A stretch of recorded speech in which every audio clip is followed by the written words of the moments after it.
Taong 1945, sa isang liblib na baryo sa Samar na nakatago sa likod ng makakapal na gubat, naninirahan si Domingo o kilalang ding Magtanggol, isang mangangasong antingero na kilala sa kanyang kahusayan sa pangangaso at sa kanyang mga misteryosong amulet na nagtataboy ng masasamang espiritu.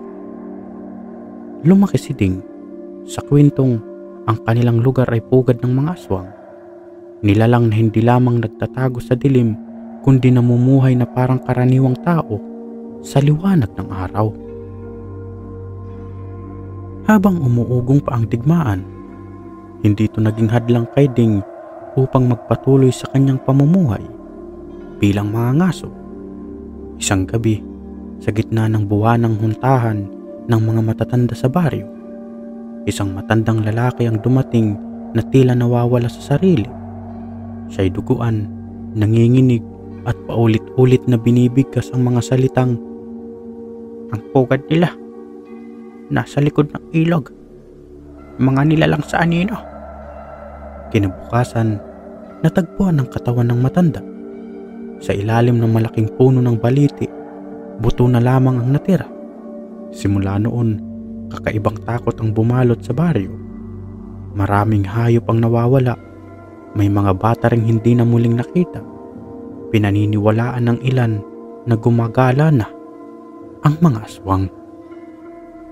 Nagpasya si Ding na tugusin ang pinagmumulan ng kasamaan gamit ang kanyang anting-anting na minana mula sa kanyang lolo, isang albularyo at mangkukulam noong panahon ng Kastila. Ang amulitong ito ay sinasabing may kapangyarihang tumatagos sa mundo ng mga nilalang ng dilim. Ngunit sa kanyang paglalakbay, matutuklasan niyang ang pugad ng mga aswang ay higit pa sa kanyang inaasahan. Ang gubat ng Samar ay nagtatago ng lihim na mas malalim at mas nakakatakot kaysa sa kwentong kanyang naririnig. Madilim ang gabi at ang tanging liwanag na nagbibigay buhay sa baryo ng San Gabriel sa Samar ay ang nanghihinang sindi ng mga lamparang nakasabit sa mga tahanan. Walang hangin, napakabigat ng katahimikan na parang pinipigil nito ang bawat hininga ng mga tao. Napakabigat ng katahimikan na parang pinipigil nito ang bawat hininga ng mga tao. Si Domingo, Ding Magtanggol, ang mga ngasong antingero ng baryo, ay tahimik na nag-aayos ng kanyang mga gamit, isang itak na kasing talas ng ahas, isang lumang baril na may kakaibang ukit sa kahoy na hawakan, at ang kanyang koleksyon ng anting-anting na nakasabit sa kwelyo ng kanyang damit. Ngunit ang katahimikan ng gabi ay biglang naputol ng malakas na sigaw. "Tulungan niyo kami! Nawawala si Pilo! Tulungan niyo kami! Nawawala si Pilo!" Si Aling Marta, ang ina ng batang si Pilo, ay dumating na umiiyak sa harap ng bahay ni Ding. Halos hindi na makahinga sa takot ang babae. "Si Pilo, pumunta lang siya sa ilog kanina para manghuli ng hito, pero hanggang ngayon, hindi pa siya bumabalik." Agad na tumindig si Ding. Kinuha niya ang kanyang baril at itak, isinukbit ang mga ito sa kanyang baywang, at isinabit sa lig ang kanyang pinakamakapangyarihang anting-anting na hugis buwan. "Manatili kayo sa bahay niyo, Aling Marta. Ako na ang bahala." Sumama si Ding sa ilang kalalakihan ng baryo upang hanapin si Pilo. Ang ilog na tinutukoy ay kilalang lugar para sa mga bata, mababaw at maraming isda. Ngunit sa gabi, ang ilog ay nagiging kakaiba. Ang tubig nito ay parang itim na salamin na sumisipsip ng liwanag. Ang hangin ay malamig at ang mga puno ng bakawan sa paligid ay tila mga baluktot na halimaw na nag-aabang. Habang sila'y naglalakad, nakarinig sila ng kakaibang tunog, parang alingawngaw ng halakhak na mahina ngunit nakakakilabot. Napahinto si Ding. "Narinig niyo ba yon?" tanong niya. Tahimik ang iba. Siguro, ihip lang ng hangin. Bulong ng isang kasama, ngunit halatang nanginginig ang boses. Patuloy silang naglakad, ngunit ang paligid ay tila unti-unting nagiging kakaiba. Ang mga punong nakapaligid ay tila sumisikip at ang liwanag ng buwan ay nawawala sa bawat hakbang. Biglang napansin ni Ding na ang tubig sa ilog ay tila kumikislap ng pula. Teka, dugo ba yan? Tanong niya sa sarili. Sa kanilang paghahanap, nakita nila ang tsinelas ni Pilo na palutang-lutang sa ibabaw ng tubig. Malamig na takot ang bumalot sa lahat. Isa sa kanila ang tumawag. Pilo, nasan ka? Ngunit sa halip na sagot, isang kakaibang anino ang lumitaw sa di kalayuan. Una, tila isang malaking uwak. Nang ito'y lumapit, nagbago ang anyo nito. Isang nilalang na hindi mo kayang ilarawan. Mata nito'y pula at ang katawan ay parang pinagtagpi-tagping laman. Tumayo si Ding, ngunit ang ibang kasama niya ay nagtakbuhan. Tumakbo kayo pabalik sa baryo, sigaw ni Ding. Hawak ang kanyang itak. Dahan-dahan niyang nilapitan ng nilalang, ngunit bago niya ito maabot, bigla itong naglaho na parang usok. Iniwan si Ding na nakatayo sa gilid ng ilog na tila pinapakiramdaman ng bawat tunog sa paligid. Nang makabalik si Ding sa baryo, nakita niya si Aling Marta na umiiyak habang pinapalibutan ng mga tao. Sa kanyang kamay ay ang dugo ang damit ni Pilo.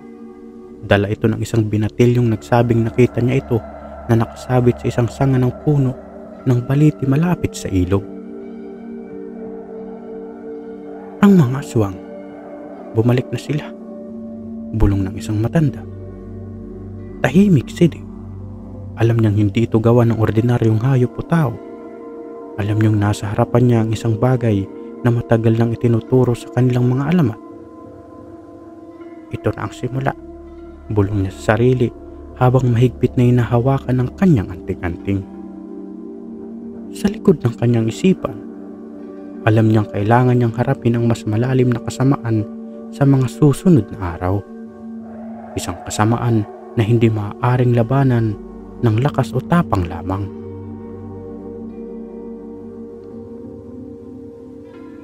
Sa sumunod na araw, nagtipon ang mga tao sa bahin ng Kapitan Del Barrio. Takot ang bumalot sa kanilang muka habang binabalita ang pagkawala ng ilang hayop at ang sinapit ni Pilo. Ang iba'y nagmumungkahi ng lumikas, ngunit naninindigan si Kapitan Andres. Hindi natin basta-basta iiwan ang baryo. Kailangan natin malaman kung sino o ano ang may gawa nito, aniya. Ngunit halatang may alinlangan sa kanyang busis.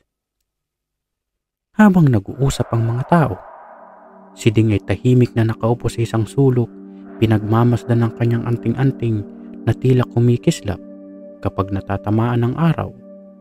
Ramdam niya na may mas malaki pang banta sa kanilang paligid. Kapitan, may kilala ako na maaaring makatulong sa atin, wika ni Ding. Si Katandang Ido ay isang albularyo na kilalang nagkukubli sa isang kubo sa gitna ng kagubatan. Siya ang pinupuntahan ng mga tao kapag may sakit na hindi may paliwanag o kapag may nararamdamang kakaiba. Sa kabila ng kanyang reputasyon bilang isang manggagamot, maraming natatakot sa kanya dahil sa kanyang malamistikong kaalaman. Nagpasya si Ding na puntahan si Kaido. Ang kagubatan ay tila buhay na nagmamasid sa bawat kilos niya. Ang mga puno ay malalaki, paluktot at tila nagtatago ng mga lihim. Sa bawat takpang, naririnig niya ang pagkaluskos ng mga dahon, ngunit wala siyang nakikitang hayop. Nang makarating siya sa kubo ni Kaido, nakita niya ang matanda na tila hinihintay siya. Nakaupo ito sa harap ng isang banga na puno ng maaso at mabangong halamang gamot. Ding, alam ko kung bakit ka narito, bungad ni Kaido. Nanginginig ang boses ng matanda, ngunit matalim ang mga mata nito. Nagsisimula na ang pagbabalik nila. Ang mga aswang, ang mga nilalang na hindi dapat umiral sa mundo ng tao. Ayon kay Kaido, matagal nang minumulto ang baryo ng San Gabriel ng mga nilalang ng dilim. Ang kagubatan na nakapalibot sa baryo ay hindi ordinaryong gubat. Ito isang dating puok. Ritual ng isang sinaunang tribo na sumasamba sa mga espiritong gutom sa laman ng kaluluwa. Ang mga nilalang na ito, ayon sa kwento, ay hindi lamang naninirahan sa kagubatan, kundi may kakayahang magbalat kayo bilang tao. Sila ang tinatawag na tagapagbantay ng anino. Hindi mo sila matatalo sa lakas lamang, Dek. May paraan, ngunit mapanganib. Kailangan mong hanapin ang pugad nila at sirain ang ugat ng kanilang kapangyarihan. Paano ko malalaman kung nasaan ang pugad? Tanong ni Ding. Ibinigay ni Kaido ang isang piraso ng itim na bato na kasing laki ng palad.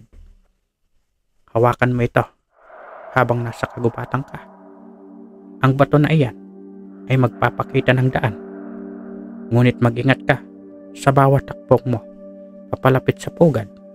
Lalakas ang impluwensya ng mga nilalang. Pagbalik ni Ding sa baryo, napansin niyang tahimik ang paligid. Tila mas mabigat ang hangin. Nang buksan niya ang pinto ng kanyang bahay, naroon ang isang lalaking hindi niya kilala. Maputi ang balat nito, ngunit tila may kakaibang itsura. Ang mga mata nito ay masyadong malalim at ang ngiti ay tila pilit. Ikaw si Ding magtanggol, sabi ng lalaki na parang hindi tanong ang kanyang sinabi. Oo, at sino ka? Ako si Emilio, isang biyahero. Narinig kong may problema ang baryo ninyo. Gusto kong tumulong. Habang nag-uusap sila, ramdam ni Ding na may kakaiba kay Emilio. Ang presensya nito ay tila malamig at hindi natural, ngunit hindi niya pinapahalata ang kanyang nararamdaman. Sige, sumama ka sa amin bukas.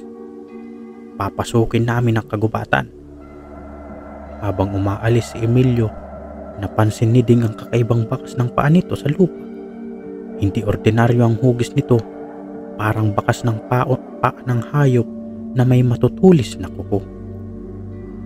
Kinagabihan, habang naghahanda si Ding para sa kanyang paglakbay, biglang narinig niya ang malalakas na iyak mula sa kabilang dako ng baryo. Tumakbo siya at nakitang isang pamilya na umiiyak sa labas ng kanilang bahay. Sa loob, nakita niyang isang piraso ng damit na puno ng dugo at ang mga bakas ng malalaking kuko sa sahig. Isa na namang biktima, bulong ni Din habang hinahawakan ng kanyang anting-anting. Napatingin siya sa kagubatan. Sa dilim nito, parang may mga matang nagmamasid, naghihintay ng tamang pagkakataon upang umatake. Madaling araw nang magsimula ang paglalakbay ni Ding patungo sa kagubatan. Kasama niya si Emilio at tatlong matatapang na kalalakihan mula sa baryo na si Andoy, isang mangingisda, si Cardo, isang tagapagputol ng kahoy, at si Mateo, isang albularyong nagsanay mula sa kabataan niya. Lahat sila'y armado ng itak, sibat at bitbit na panalangin. Sa gitna ng grupo, si Emilio ay tahimik na sumusunod. May hawak na baston na tila hindi pangkaraniwan, na pulang kahoy na may ukit ng mga kakaibang simbolo. Sa kanilang paglalakad, hawak ni Ding ang itim na batong ibinigay ni Kaido. Kumikislap ito tuwing malapit sila sa tamang daan. Ngunit sa tuwing lalapit sila, parang humihigpit ang hangin at ang paligid ay nagiging mas malamig. Sa unang oras ng kanilang paglalakbay, nadaanan nila ang isang abandonadong kubo. Walang laman ang loob nito kundi mga gamit na bulok at isang bakas na kamay sa sahig na parang nakabaon sa kahoy. Tumigil si Emilio at tila matamang pinagmasdan ng bakas. Bakit parang masyado kang interesado? Tanong ni Ding. Ngumiti si Emilio ng kaunti. Naalala ko lang ang isang kwento tungkol sa mga halimaw na nagtatago sa mga kubo. Karaniwan, nag-iiwan sila ng mga ganitong marka kapag may ritual na nagaganap. Nagpatuloy sila ngunit ramdam ni Ding na tila nagiging mas tahimik ang kagubatan. Ang dating masiglang tunog ng mga ibon at kuliglig ay unti-unting napalitan ng kawalan. Sa harapan, nakakita si Cardo ng isang punong may kakaibang ukit. Malalim ang mga hiwa na parang ginawa ng kuko. "Ano ito?" tanong ni Cardo. Lumapit si Mateo, tinaplos ang ukit. "Babala ito. Isang marka na nagpapakita na papasok na tayo sa kanilang teritoryo," sagot niya. Pagkalipas ng ilang oras, narating nila ang isang bahagi ng kagubatan na may makapal na ulap. Ang lupa ay basa, malagkit at may amoy na parang nabubulok. Ang ulap ay hindi natural, parang buhay ito, gumagalaw at bumabalot sa kanila. "Mag-ingat, hindi normal ang lugar na ito," sabi ni Ding. Habang naglalakad sila, biglang napahinto si Andoy. "Naririnig niyo ba iyon?" tanong niya. Tahimik ang lahat, ngunit maya-maya narinig nila isang mahinang halakak na nagmumula sa kanilang paligid. Paikot-ikot ito at hindi nila matukoy ang pinanggagalingan. "Huwag kayong maghiwa-hiwalay," sigaw ni Ding. Sa isang iglap, lumitaw ang isang anino mula sa ulap. Isang nilalang na nakayuko, may mahabang braso at matatalim na kuko. Tumalon ito kay Andoy at sinubukang sakmalin siya. Mabilis na nakareact si Ding at itinaga ang nilalang gamit ang kanyang ito.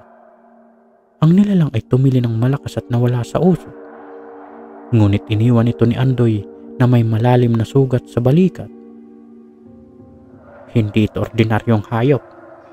Mas malakas sila kapag nasa kanilang teritoryo," sabi ni Mateo habang ginagamot si Andoy.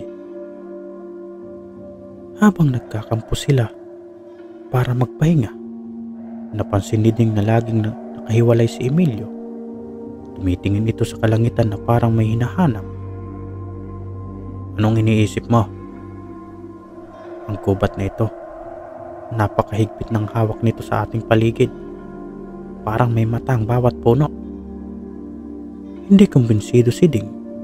Mula nang sumama si Emilio, tila mas dumarami ang kakaibang pangyayari. Ramdam niya na may lihim itong itinatago, ngunit wala pa siyang ebidensya. "Sana tama ang intensyon mo," bulong niya habang nakamasid kay Emilio.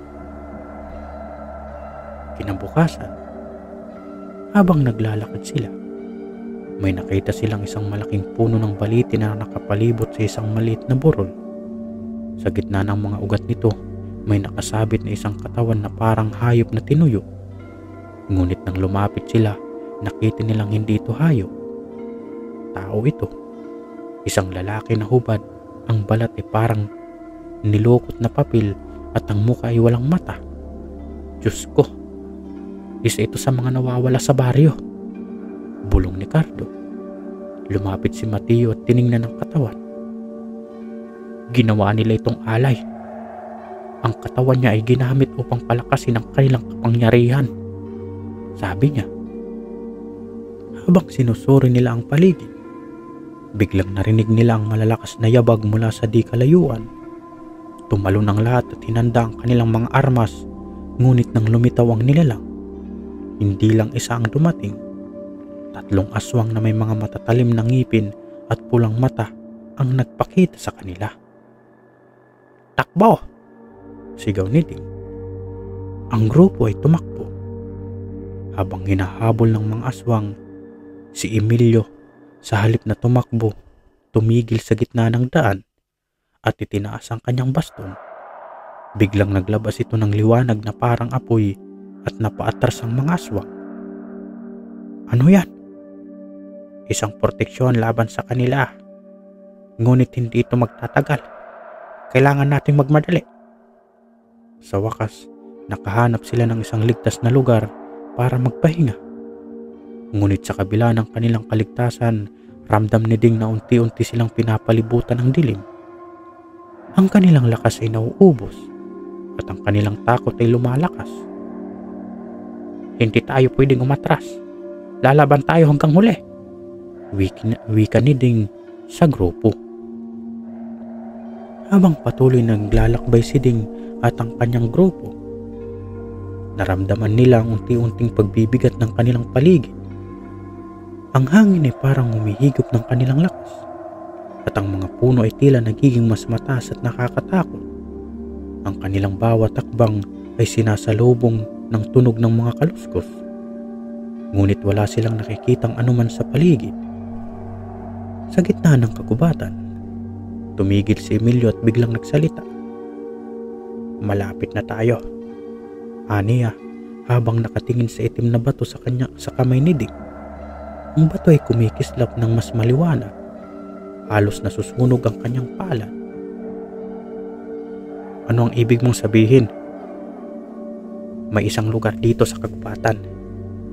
Isang lugar na nilikha bago pa man dumating ang mga unang tao sa baryo. Ang liwanag doon ay kayang talunin ng mga aswang. Ngunit ang sino mang magtatangkang kunin ito ay kailangang magbayad ng malaking halaga. Habang naglalakad, ikwininto ni Emilio ang alamat ng liwanag noong unang panahon. Isang sinaunang tribo ang nanirahan sa kagubatan. Sumamba sila sa isang espiritong tinatawag na Panglawi, ang tagapangalaga ng liwanag na bumubura sa dilim. Gayunpaman, dahil sa kasakiman ng tribo, binuksan nilang kontrolin ng liwanag para sa sarili nilang kapangyarihan.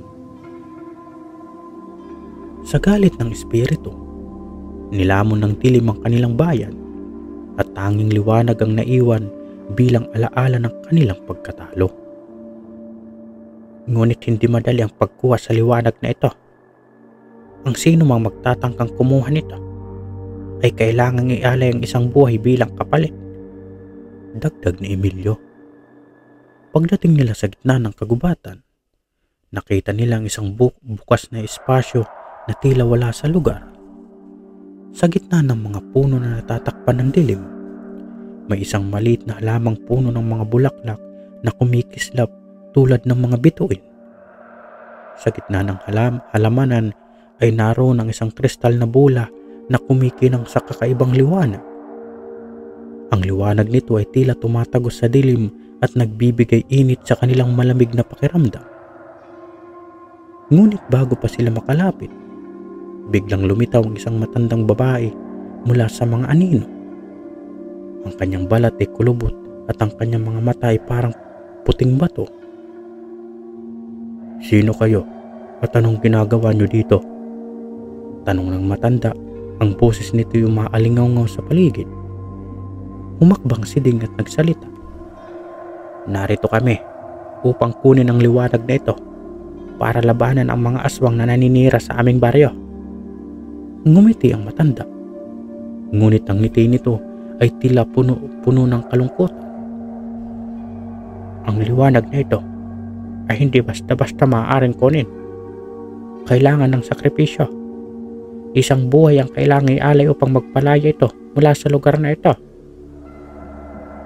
Nagkatinginan ang grupo. Walang gustong magsalita. Ang bigat ng kanilang misyon ay biglang naging mas mabigat pa. Tumayo si Cardo, nanginginig ngunit matatag ang boses. Kung ito ang kailangan upang mailigtas ang ating baryo, handa akong magsakripisyo. Ngunit bago siya makalapit, pinigilan siya ni Ding. Hindi tayo pwede magmadali. Kailangan nating siguraduhin na ang sakripisyo ay hindi masasayang, sabi niya. Tumayo si Emilio at lumapit sa matanda. May ibang paraan ba? Ala, ang liwanag ay tagapaglunas sa dilim. Ngunit ito rin ang tagapagdusa sa mga hindi handa. Habang nag-aalala ang lahat, biglang lumapit si Mateo. Ako na. Matanda na ako. Nabuhay na ako ng mahaba at ang aking buhay ay wala nang masyadong halaga. Kung ito ang magliligtas sa inyo, tatanggapin ko ang sakripisyo. Aniya. Tumayo ang lahat sa gulat, ngunit walang pumigil kay Mateo. Lumapit siya sa kristal, nabula at inilagay ang kanyang kamay dito. Biglang lumiwanag ang buong paligid. Ang kanyang katawan ay unti-unting naglaho habang ang liwanag ay naging mas maliwanag. Ang halamanan ay nabalot ng kakaibang enerhiya at ang kristal na bula ay lumutang sa ere. Salamat, Mateo, bulong ni Ding habang nakatingin sa pagkinang ng liwanag. Habang hawak ni Ding ang kristal, nagbababala ang matanda. Ang liwanag na iyan ay makapangyarihan, ngunit hindi ito magtatagal. Kapag naubos ito, babalik ang dilim at mas malakas ang mga halimaw. Tumango si Ding. Alam niya ang laban ay nagsisimula pa lamang. Pagkatapos makuha ang kristal na liwanag, nagsimula ang paglalakbay pabalik ng grupo ni Ding. Ang kanilang layunin ay dalhin ang liwanag sa baryo upang magamit ito laban sa mga aswang na unti-unting sinisira ang kanilang pamayanan.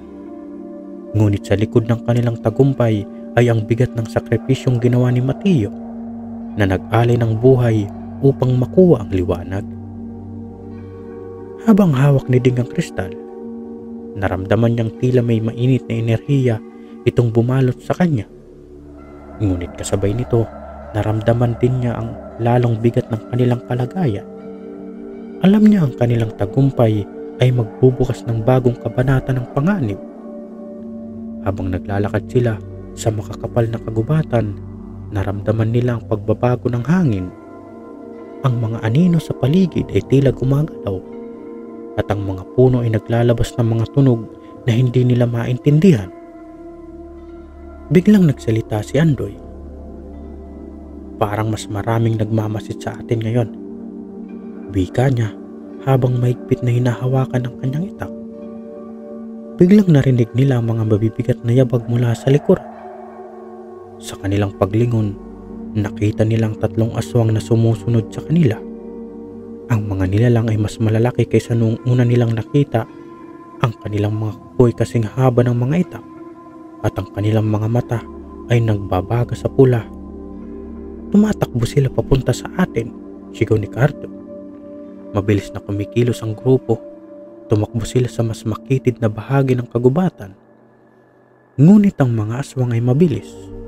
Sa isang iglap, tumalon ang isa sa kanila at sinubukang sakmalin si Andoy. Mabilis itong sinangga ni Ding gamit ang kanyang itak, ngunit nagulat siya nang makita niyang hindi ito tinablan ng kanyang taga. Ang balat nila ay parang bakal, sigaw niya. Habang tuloy ang laban, biglang naalala ni Emilio ang kristal na hawak ni Ding. Ding, gamitin mo ang liwanag, sigaw niya. Hinawakan ni Ding ang kristal at itinapat ito sa mga aswang. Biglang naglabas ng matinding liwanag ang kristal na pumuno sa paligid. Ang mga aswang ay nagsimulang mag-ingay at umatras. Ang kanilang balat ay nagsimulang maglaho, parang natutunaw sa liwanag.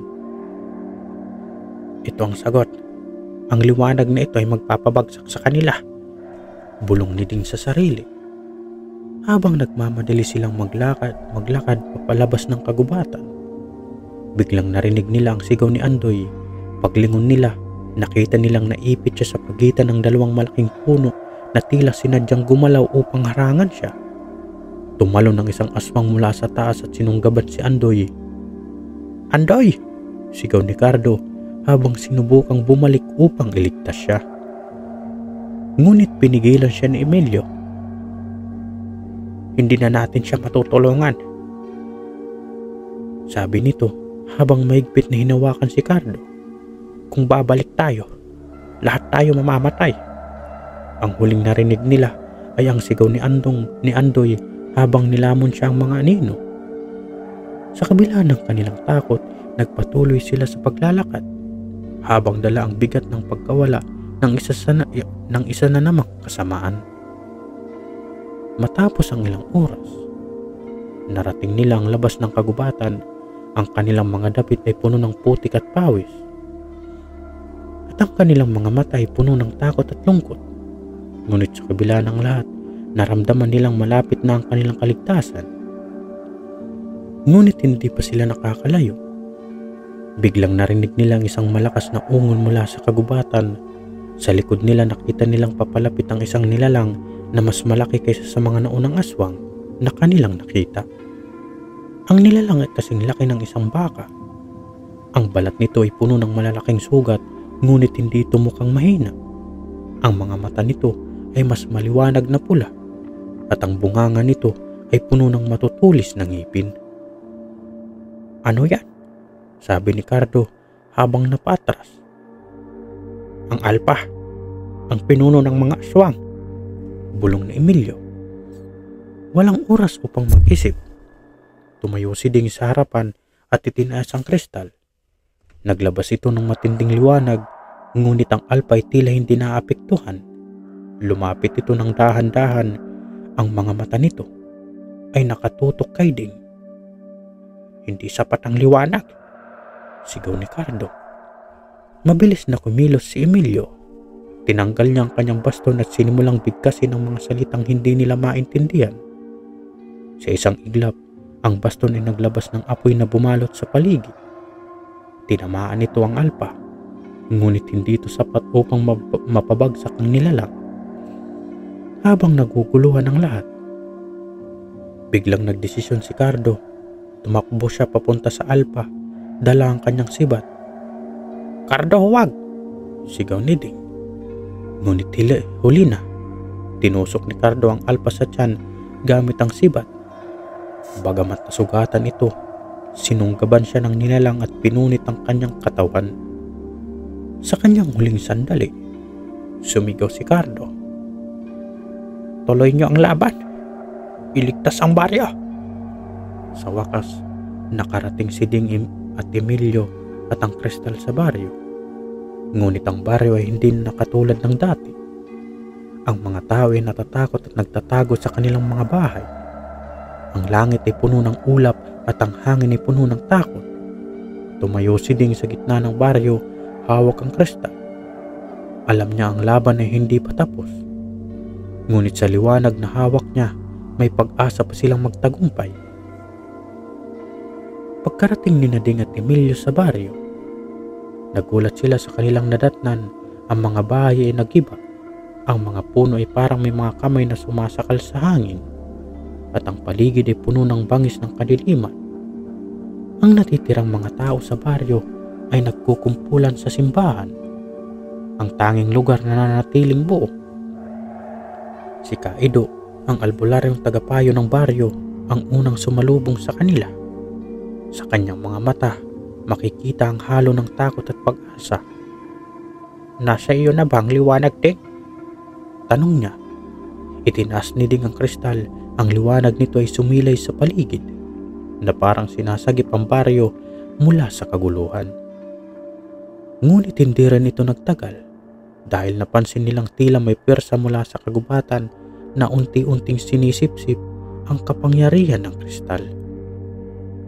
Sa loob ng simbahan, pinatawag ni Ding ang mga natitirang tao upang magplano ng depensa laban sa paparating na hukbo ng mga aswang.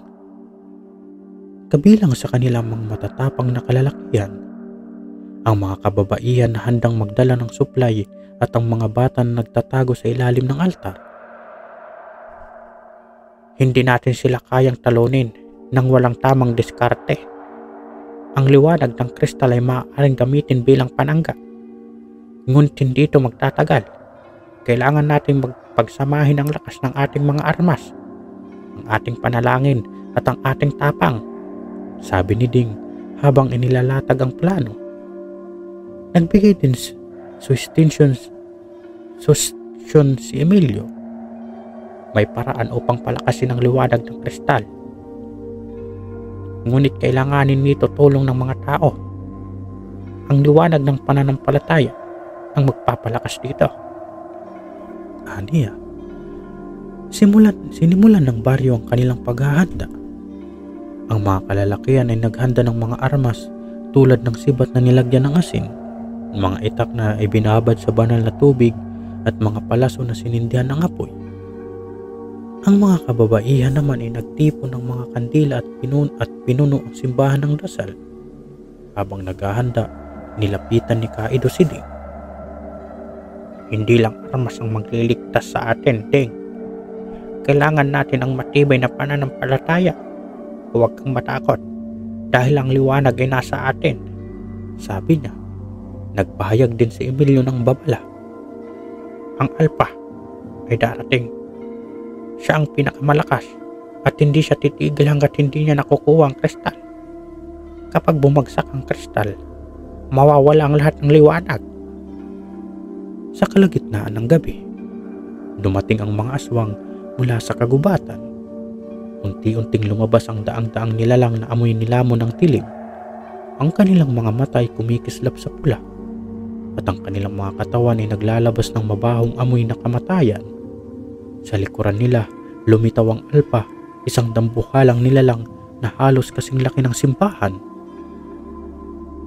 Ihanda ang inyong mga sarili, sigaw ni Ding habang itinaas ang kristal. Ang liwanag nito ay bumalot sa simbahan na pansamantalang napigilan ang paglapit ng mga aswang.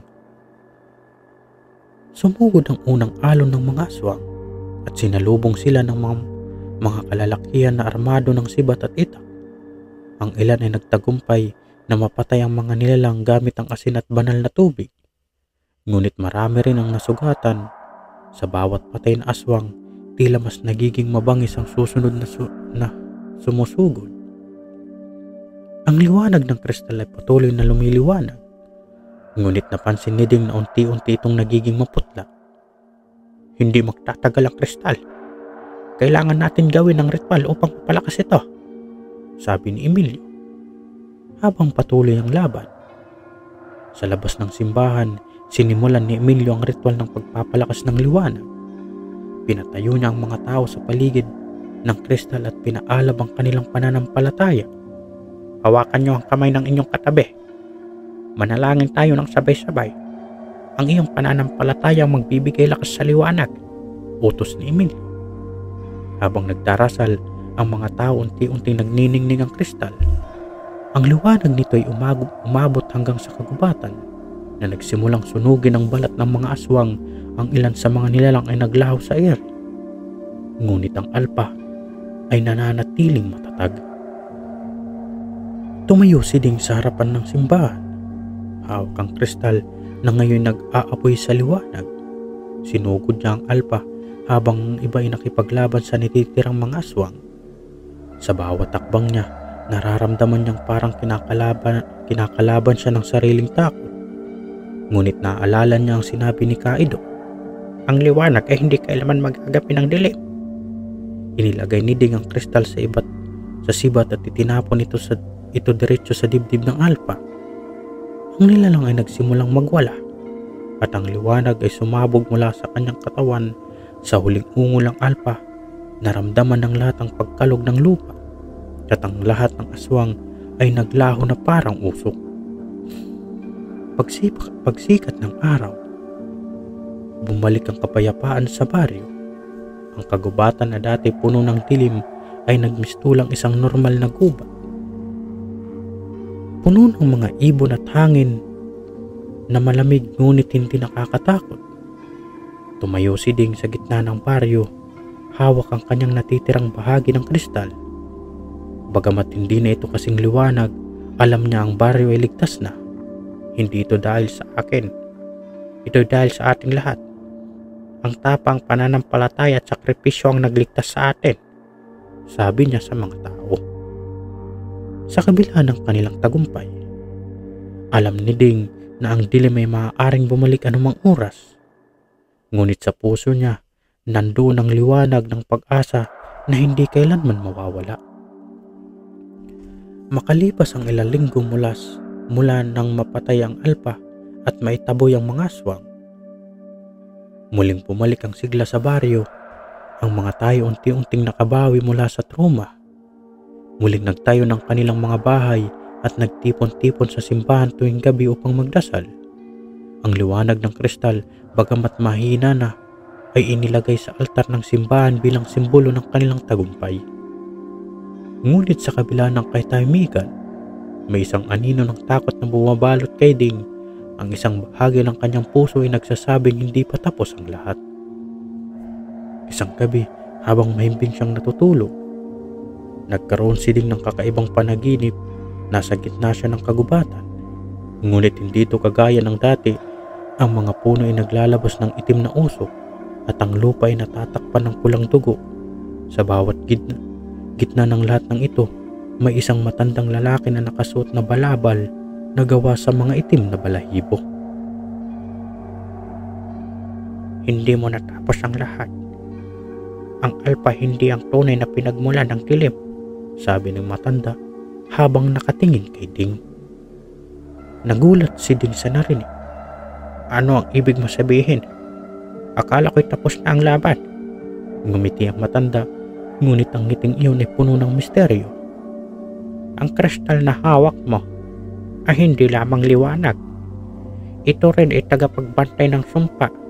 Hanggat naririyan ang kristal, mananatili ang dilim na nakatago sa ilalim ng lupa. Nagising si Ding mula sa kanyang panaginip na puno ng pawis. Ang mga salitang sinabi ng matanda ay tumatak sa kanyang isipan. Agad siyang pumunta sa simbahan kung saan naroon ang kristal. Sa paglapit niya, napansin niyang mas lalong humihina ang liwanag nito. Ding, bakit ka narito? Tanong ni Kaido na nagising din tila naghihintay sa kanya. Isinilaysay ni Ding ang panaginip at ang sinabi ng matanda. Napabuntong hininga si Kaido at nagsimulang magsalita. Matagal ko nang alam ang sumpa ng kristal. Hindi ko sinabi sa iyo noon dahil hindi ko nais na maragdagan ang bigat ng iyong dala. Ngunit totoo, ang kristal na ito ay may dalawang mukha, liwanag at dilim. Kapag nawala ito, tuluyan ding magpapakawala ng mas malalaking halimaw ang sumpa. Napagtanto ni Ding na hindi sapat ang panatilihin ng kristal sa baryo. Kailangang hanapin niya ang tunay na pinagmulan ng sumpa upang tuluyang wakasan ang dilim. Nilapitan niya si Emilio na noon ay abala sa pagbibigay ng proteksyon sa baryo gamit ang kanyang mga orasyon. Emilio, kailangan natin malaman ang pinagmulan ng kristal. Tumingin si Emilio sa kanya, may halong takot at determinasyon sa mga mata. May isang lugar kung saan nagsimula ang lahat. Ang pugad ng kadiliman. Naroon ang ugat ng sumpa. Ngunit ito rin ang lugar na hindi pa naabot ng liwanag, sagot ni Emilio. Sa kabila ng pagod at takot, nagpasya si Ding na simulan ang panibagong paglalakbay. Kasama si Emilio at ang ilang matatapang na taga-baryo. Bumalik sila sa kagubatan, ngunit sa pagkakataong ito, hindi na sila pumunta lamang upang ipagtanggol ang kanilang baryo. Pumunta sila upang wakasan ang sumpa na nagbabantang lamunin ng kanilang mundo. Sa kanilang paglalakbay, napansin nilang ang kagubatan ay tila nagbago. Ang mga puno ay mas mataas, ang hangin ay mas mabigat, at ang mga tunog ng hayop ay tila naglaho sa gitna ng lahat ng ito. Naramdaman nila ang unti-unting pagbabalik ng tao. Habang papalapit sila sa sentro ng kagubatan, isang matinding sigaw ang narinig nila. Tumigil ang lahat at nagkatinginan. Narito na sila, bulong ni Emilio. Ang lupa ay nagsimulang mag-alog at mula sa ilalim nito ay lumitaw ang mas malalaking nilalang.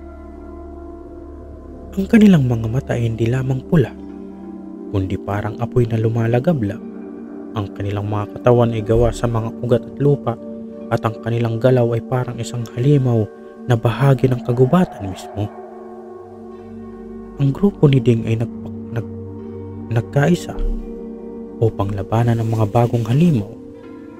Ginamit ni Emilio ang lahat ng kanyang natitirang lakas sa mga orasyon upang protektahan ang grupo, habang si Ding ay ginamit ang liwanag ng kristal upang magsilbing gabay at pananggalaban sa mga nilalang.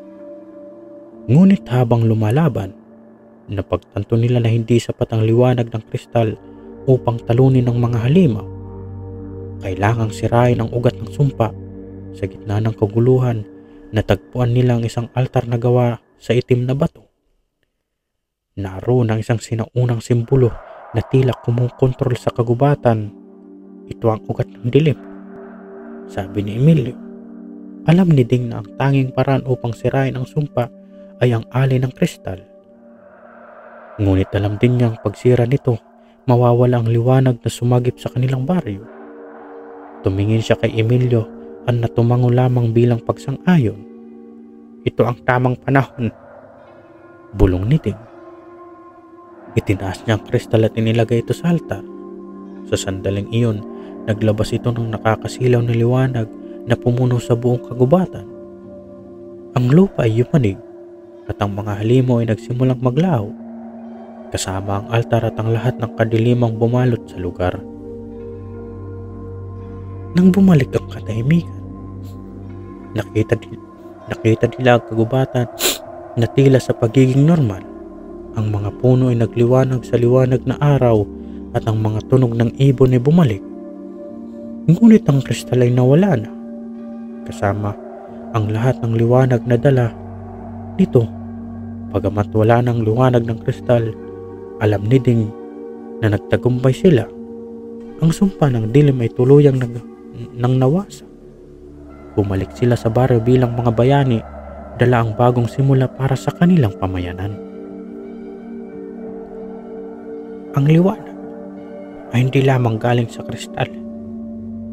Ito ay nasa ating mga puso, sa ating tapang at sa ating pananampalataya, sabi ni Ding sa kanyang huling pananalita. Wakas.